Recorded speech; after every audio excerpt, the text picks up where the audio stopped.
Hello, girls and unicorns. Today's read aloud is called Lily's Purple Plastic Purse. And this story is written by Kevin Hankes.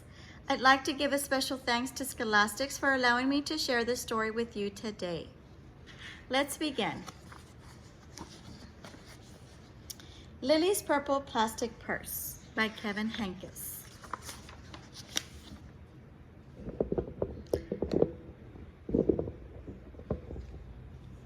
Lily loves school. I love school. Wait for us, said her friends.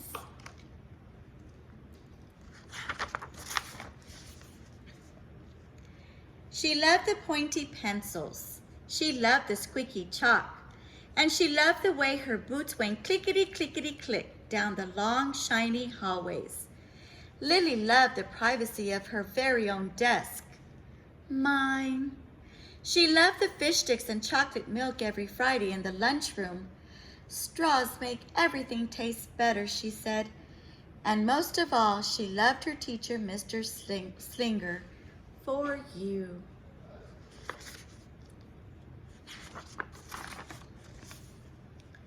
Mr. Slinger was as sharp as a tack. He wore artistic shirts, he wore glasses on a chain around his neck, and he wore a different color tie for each day of the week. Wow, said Lily. That was just about all she could say. Wow. Instead of greeting students or good morning pupils, Mr. Slinger winked and said howdy. He thought the desk and rows were old-fashioned and boring. Do you rodents think you can handle a semicircle? And he always provided the most tasty snacks, things that were curly and crunchy and cheesy. I want to be a teacher when I grow up, said Lily. Me too, said her friends Chester and Wilson and Victor.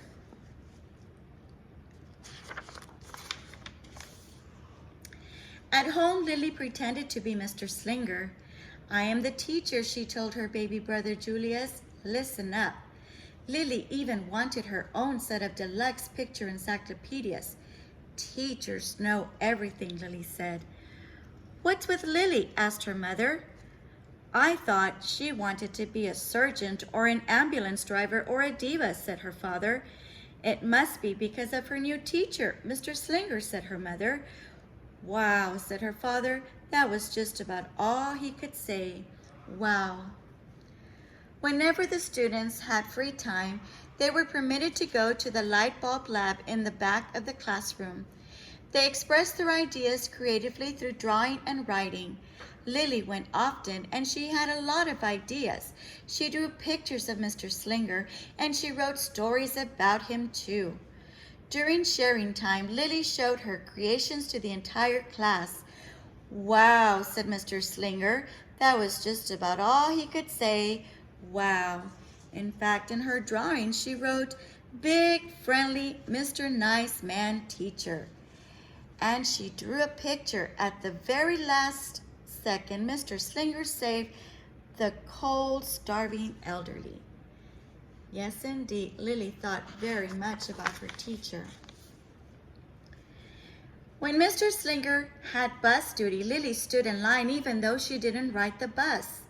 Lily raised her hand more than anyone else in the class, even when she didn't know the answer. Call on me, please, please, Lily said. And she volunteered to stay after school to clap the erasers. I want to be a teacher when I grow up, said Lily. Excellent choice, said Mr. Slinger. One Monday morning, Lily came to school especially happy. She had gone shopping with her Grammy over the weekend.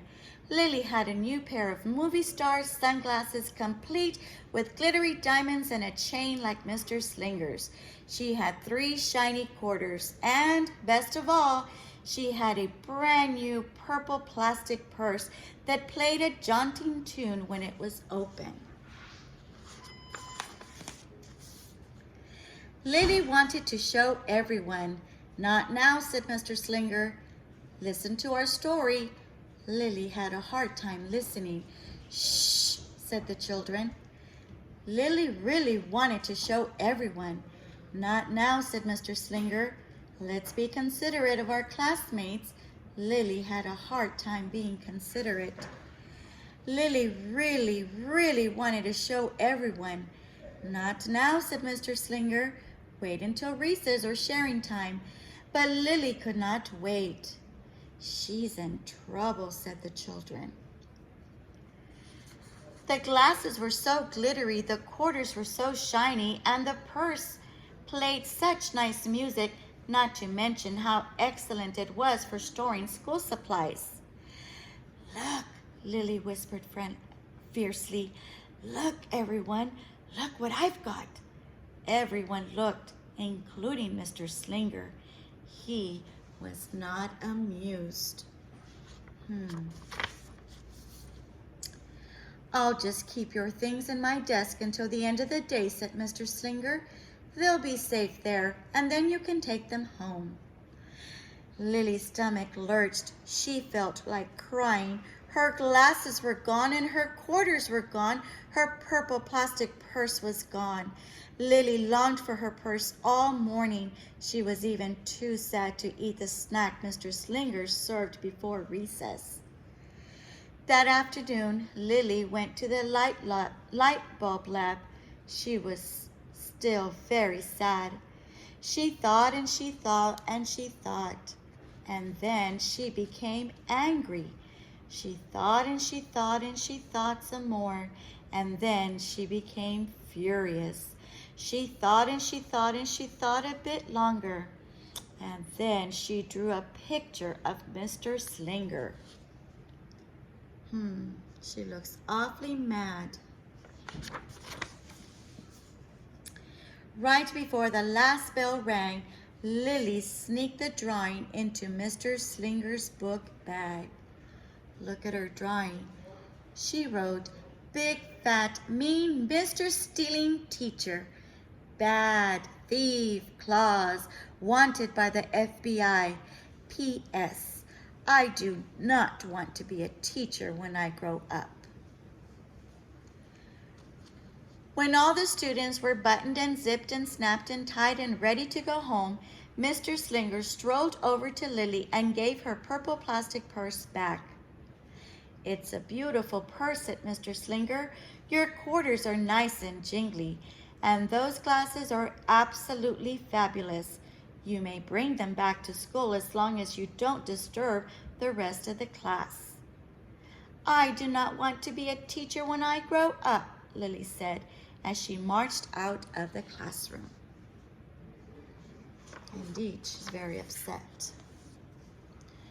And on the way home, Lily opened her purse. Her glasses and quarters were inside, and so was a note from Mr. Slinger.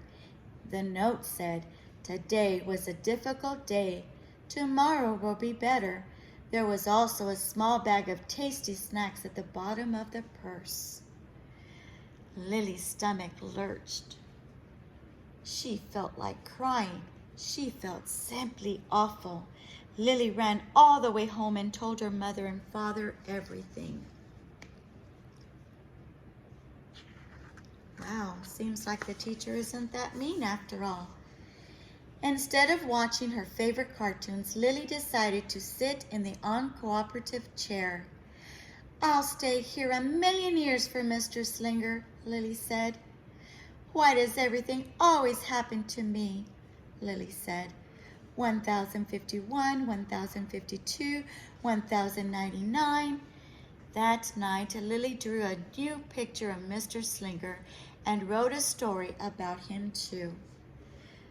The letter read, Lily was really sorry, so everyone forgave her, even her parents, even her stinky baby brother, even her especially incredible teacher.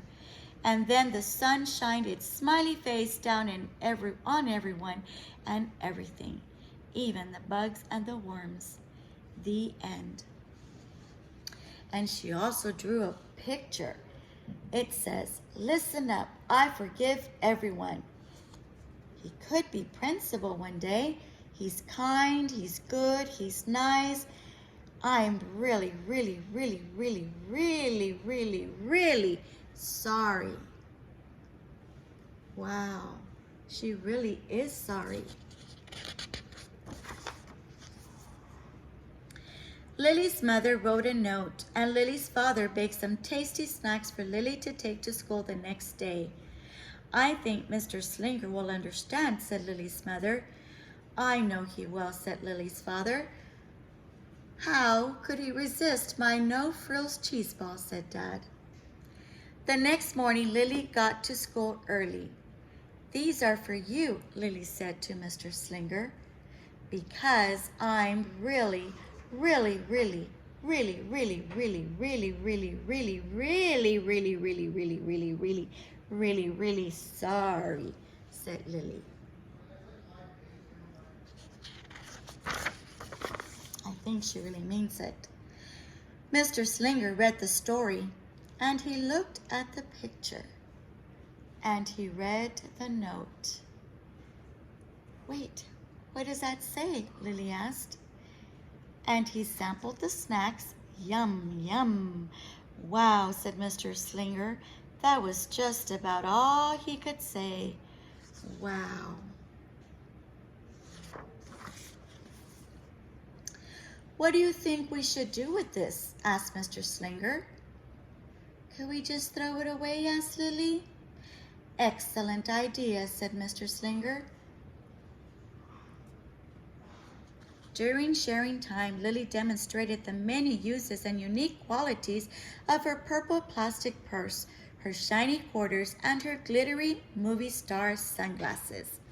She said, "It looks like having an extra pocket with a radio inside. 3/4 are even better than a dollar bill because they make noise. Glamorous protection from harmful rays." Yes, indeed, she did love her purple purse. Then she did a little performance using them as prompts. It's called interpretive dance, said Lily. Mr. Slinger joined in. Wow, said the entire class. That was just about all they could say. Wow. Throughout the rest of the day, Lily's purse and quarters and sunglasses were tucked safely inside her desk. She pecked at them often, but did not disturb a soul. Right before the last bell rang, Mr. Slinger served Lily snacks to everyone's delight. What do you want to be when you grow up? Asked Mr. Slinger. A teacher, everyone responded. Lily's response was the loudest. Excellent choice, said Mr. Slinger. As the pupils filed out of the classroom, Lily held her purple plastic purse close to her heart. Mr. Slinger's was right. It had been a better day. Lily ran and kicked and hopped and flew all the way home. She was so happy, and she really did want to be a teacher when she grew up.